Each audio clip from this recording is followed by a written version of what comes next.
Ça fait presque 5 ans que je crée du contenu sur les réseaux sociaux, sur les différentes plateformes, en plus d'être prof de français langue étrangère. Donc aujourd'hui, j'aimerais vous parler un peu de mon expérience, faire un retour, sans prétention, bien sûr. À titre personnel, j'ai toujours été très présente sur les réseaux sociaux en tant que consommatrice, donc je regarde beaucoup de contenu depuis très longtemps, hein, depuis que j'ai accès à Internet. Donc je pense avoir toujours été assez familiarisée avec les différentes plateformes. Et en fait, quand j'ai créé mon entreprise en 2019, tout de suite, je me suis dit, il faut une présence en ligne. Et en fait, ça va être une de mes seules manières de trouver des élèves, de pouvoir travailler. Parce que ça peut marcher aussi en présentiel, en mettant peut-être des affiches, le bouche à oreille, bonne expression, le bouche à oreille, tout ça. Mais dans ma tête, c'était tout de suite les réseaux sociaux. J'ai commencé directement avec Instagram et rien d'autre au début. Si peut-être Facebook, mais je m'en servais pas. C'était vraiment mon objectif, être sur Instagram et tester des trucs. Donc mon objectif, c'était quoi? De proposer du contenu gratuit, bien sûr. Par exemple, des petites astuces pour la grammaire, des choses assez basiques et assez simples qu'on peut retrouver sur beaucoup de comptes. Donc l'idée, c'était de proposer un contenu gratuit, mais aussi de me donner de la légitimité en tant que prof, de montrer ce que, entre guillemets, je sais faire pour trouver des élèves. Donc au début, je faisais des publications très classiques, c'était du texte, des images, le call to action, c'était écrivez quelque chose, et en story, des petits quiz, d'autres expressions à partager très scolaire. Donc en fait, mon compte Instagram n'était pas du tout personnel ou personnalisé. Il y avait pas moi. Enfin, il y avait moi, mais on me voyait pas. Ça m'allait très bien parce que j'avais peur. En fait, j'avais peur de montrer mon visage. J'avais peur de parler à la caméra parce que c'est pas évident quand on a une caméra sur soi. Il faut dire quelque chose qui est prévu, qui est préparé, mais en même temps rester un peu soi-même. Et je ne savais pas faire. Et je dis pas que je sais le faire aujourd'hui. Mais je suis plus à l'aise quand même. Je suis plus à l'aise s'il y a personne autour de moi, bien sûr. Si je suis toute seule, sans problème, je peux me filmer et je peux m'enregistrer. Il y a des petits problèmes de temps en temps. Il faut reprendre, il faut répéter plusieurs fois, ça arrive. Mais c'est beaucoup plus détendu et naturel que ça l'était au début, parce que je n'avais pas l'habitude. Donc je ne sais pas si vous-même, vous avez déjà publié des vidéos, du contenu sur les réseaux sociaux, mais ça fait peur. C'est une grande étape, c'est une exposition en fait. On se montre, la possibilité c'est que personne ne vous voit ou que beaucoup de personnes vous voient et dans les deux cas, ça fait peur. Mais quand même, petit à petit, je me suis dit ce serait bien qu'il y ait ce côté plus personnel, qu'on me voit, qu'on sache qui se cache derrière Oh My French Class. On associe mon compte à un visage. Parce que ça rassure aussi tout simplement quand on voit qui est la personne derrière, on se sent un peu plus proche d'elle. Et au final, moi, mon objectif, c'était aussi de mettre en confiance, de me donner une légitimité en tant que prof, encore une fois, pour trouver des élèves. Et accessoirement, de créer un contact aussi, parce que ça, je vais en parler, mais j'aime bien discuter avec les gens sur les réseaux sociaux. Bon, pas tous, je vais pas vous mentir. Non, pas tout le monde. Mais il y a quand même un lien qui se fait dans des pays différents et c'est quelque chose que j'adore, que j'ai appris à aimer. Parce qu'au début, c'était pas trop le cas non plus. Donc j'ai commencé par mettre des petites photos en story, à montrer un peu plus de ma vie, mais tout en étant dans le contrôle. J'ai publié des photos pour me présenter, pour dire bah voilà, ça c'est moi. Donc il y avait ce côté prof, enseignement, et petit à petit ce côté plus Samantha personnel. Encore une fois, en restant dans le contrôle de ce que je voulais partager, parce que encore aujourd'hui, tout est calculé. Ce que je partage, c'est ce que je veux partager, évidemment. Comment est-ce que je vais être capable de parler pendant 10, 15, 20 minutes, 30 minutes? Et qui suis-je pour parler? Et de quoi je vais parler même?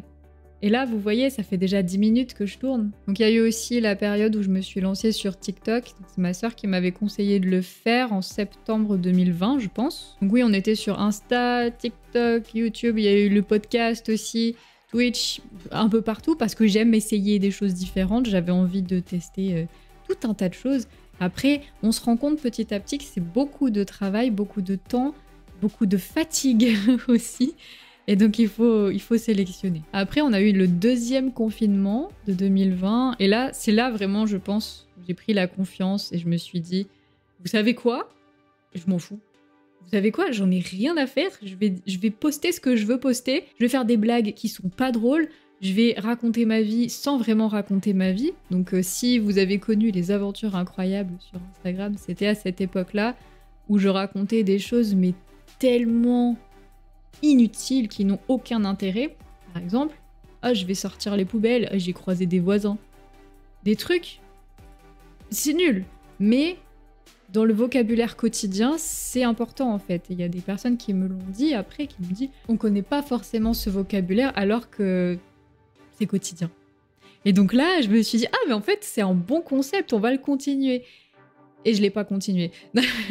Ça fait longtemps que j'ai pas fait d'aventures incroyables, mais de temps en temps j'y pense et je me dis ça serait cool parce que pour le vocabulaire, c'est vraiment intéressant. Et donc, petit à petit, je me suis sentie plus à l'aise, un peu plus en confiance. C'était pas parfait, mais j'avais moins peur de publier, de dire les choses, de créer un lien aussi avec vous, de créer un contact, d'échanger, de se connaître un peu. Ça aussi, on va revenir sur ce sujet. Et en même temps, je développais aussi les vidéos sur Instagram avec les réels, donc prononciation, conjugaison, expression, tout ça, C'était un bon début, un bon exercice en tout cas. Si je regarde mes anciennes vidéos, je vais dire supprime. Mais c'est le début, c'est normal et il y a des moments, il y a des vidéos dont je suis fière, des vidéos dont je suis pas fière, que j'aime pas et que je ne voudrais jamais revoir. J'hésite à supprimer parfois, mais je me dis non, c'est l'évolution, ça montre le chemin parcouru. Pourquoi je rigole? Tout ça pour dire qu'aujourd'hui, je suis plus à l'aise avec le tournage, avec le montage, avec l'écriture aussi. C'est plus préparé, c'est plus facile et ça met moins de temps aussi. Parce que si on compare ma première vidéo YouTube, mes premières vidéos YouTube qui duraient moins de 10 minutes, qui me prenaient des heures et des heures, là, c'est beaucoup plus rapide parce que j'ai plus l'habitude. Et encore une fois, c'est pas parfait. Je le sais, on peut toujours s'améliorer, c'est mon objectif. Mais j'arrive quand même à voir l'amélioration. Ok, si on prend les côtés positifs d'être présent sur les réseaux sociaux. Donc, bien sûr, je vais venir après au côté négatif, mais d'abord, le positif parce qu'il y a du positif. La première chose, c'est la confiance. Parce que encore une fois, c'est pas parfait, loin de là, mais j'ai beaucoup plus confiance en mes capacités. Et contrairement à avant, où je me disais toujours ouais, mais je sais pas si j'arrive à enseigner. Un peu le syndrome de l'imposteur en mode un jour on va découvrir que je suis pas censée être prof parce que je sais rien en fait. Donc ça, les réseaux sociaux, ça m'a permis de gommer un peu et je dis pas que ça revient jamais, mais au moins c'est beaucoup moins présent et je me sens plus légitime. Tout ce qui est rencontres virtuelles aussi, parce que comme je le disais tout à l'heure, on peut discuter avec des gens qui viennent de n'importe où dans le monde. Et ça, c'est assez incroyable. Et avec les élèves aussi, donc les personnes qui m'ont trouvé principalement sur Instagram ou sur YouTube, c'est fou de se dire qu'on peut parler en direct avec quelqu'un qui a des milliers et des milliers de kilomètres. Et c'est vraiment très cool d'avoir des conversations sur des sujets différents, d'avoir des points de vue différents, des échanges interculturels. Ça, c'est vraiment un gros point positif parce que c'est quelque chose qui aurait pu se produire aussi si j'avais pas été sur les réseaux, j'avais enseigné dans ma ville ou à l'étranger, mais là, pour moi, j'ai plus de possibilités, je trouve. Ça m'a aussi permis d'être plus créative, je pense, parce que comme vous vous en doutez et comme je l'ai déjà dit, les vidéos, elles ne se font pas en 10 minutes. Les idées à noter, l'écriture, après on parle du tournage, il faut le matériel, il faut le montage, il faut la mise en ligne, les miniatures, les tags, les blablabla, tellement de choses que je commence à apprendre en fait, parce que ça prend du temps et moi je réfléchis longtemps. Mais j'aime bien parce que ça, je sais que ce sont des choses que j'ai apprises toute seule. C'est-à-dire que j'ai pas fait de formation, j'ai pas fait d'études de communication, de n'importe quoi, de montage. Et encore une fois, je sais que c'est pas parfait, mais j'apprends petit à petit, je vois ça marche, ça marche pas, donc on va changer, on va adapter, on va acheter ça, on va faire ça. Et c'est trop cool parce que du coup, c'est un apprentissage constant en fait. Et à côté de mon activité de prof, ça permet de changer un peu de la routine, même si les cours ne sont jamais les mêmes et que ce n'est pas vraiment une routine. Mais là, en fait, dans ce que je fais, il y a beaucoup de métiers différents et c'est ça que j'aime. C'est pour ça que j'essaye toujours des nouvelles choses. Je vais sur Twitch, je vais sur TikTok, sur ci, sur ça. Parce que je me dis, oh mais Mais moi aussi, je veux savoir. Il y a eu des opportunités aussi, j'ai pu faire des collaborations avec des personnes très cool, on a fait des vidéos, des projets, c'est vraiment chouette. J'ai rencontré des profs collègues qui sont devenus des amis ensuite, et ça c'est bien parce que quand tu travailles de manière indépendante, bah, t'as pas de collègues. Donc les réseaux ont permis de créer des collègues, même si c'est pas vraiment la même chose que dans une seule et même entreprise où tu vas voir tes collègues tous les jours. C'est différent, mais il y a un contact qui est similaire et qui est amical. Et du coup, c'est quelque chose qui me manquait un peu, qui aurait pu me manquer. Donc grâce au réseau, c'est top. Après avoir parlé des côtés positifs, on va parler un peu des côtés négatifs, parce qu'il y en a aussi pas mal. Et je suis pas là pour me plaindre ou quoi, c'est juste pour donner un point de vue. Pour moi, le positif, c'est ça. Pour moi, le négatif, c'est ça. Ça dépend des gens. Voilà, mais je vous donne juste ma vision. Ça fait une bonne compréhension orale. Donc le but, encore une fois, c'est pas de dire ouin ouin, les gens, ils sont trop méchants avec moi, de toute façon, personne m'aime. Non, pas du tout, vraiment pas. Mais vraiment, c'est pour vous dire, c'est comme ça que ça se passe, pour moi.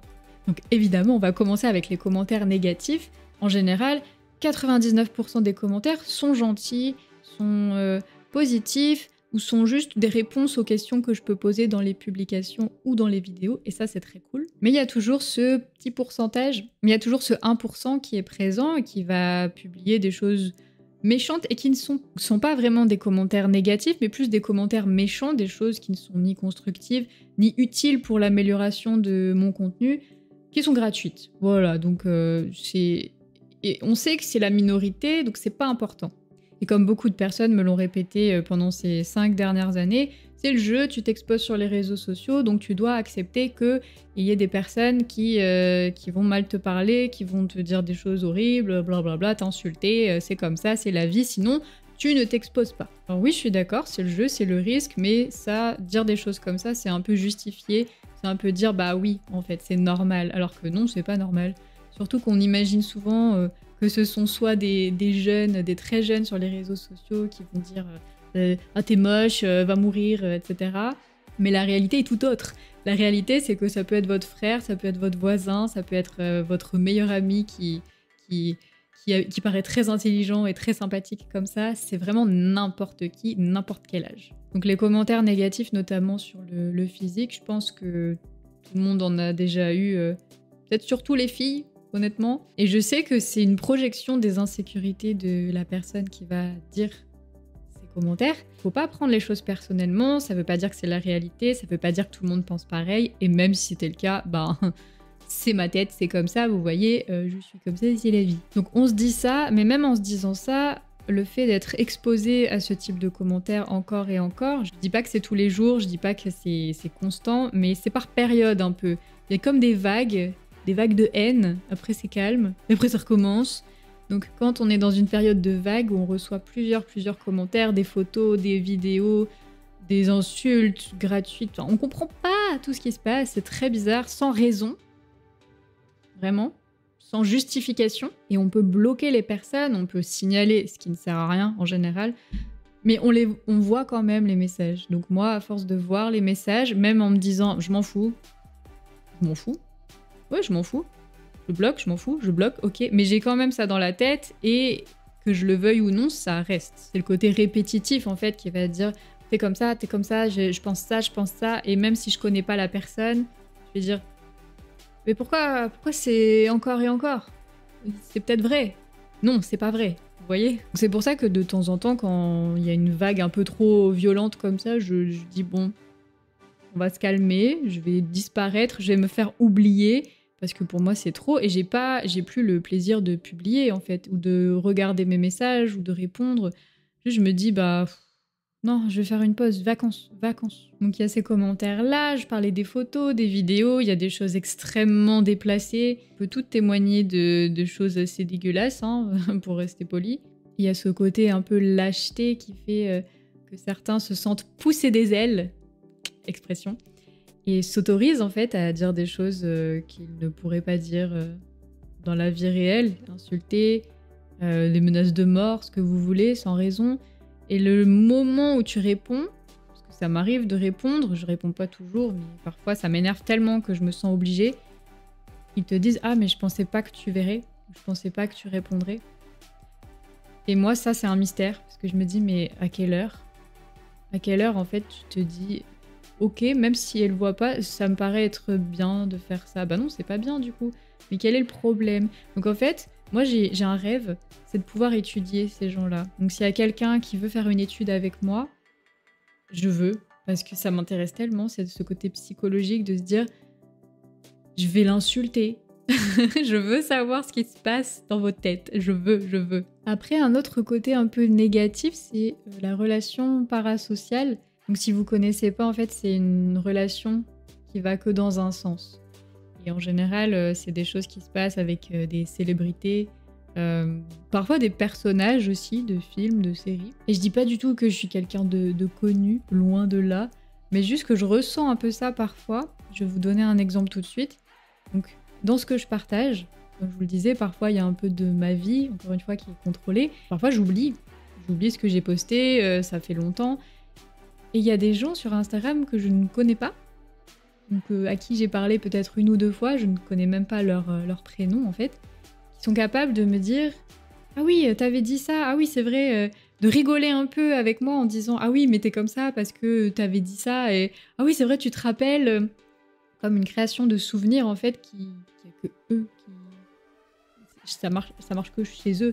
Parce que moi du coup, j'ai pas eu de conversation avec la personne, c'est pas comme quand tu es avec des amis et que vous discutez de quelque chose. Et là, tu peux dire « Ah, tu te rappelles ouais, je me rappelle. » Là, non, je me rappelle pas. Et c'est normal parce qu'en fait, quand t'es exposé, moi la première, si je regarde, si je suis des chanteurs, des acteurs ou peu importe, s'ils partagent de leur vie, je vais avoir le sentiment de connaître un peu une partie de leur personnalité, mais j'arrive à quand même me dire bah c'est pas la réalité, enfin c'est une partie, ok, mais c'est pas vraiment comment ils sont. Si je les rencontrais, si je devais les connaître, ça serait forcément une image différente que ce que j'avais au début.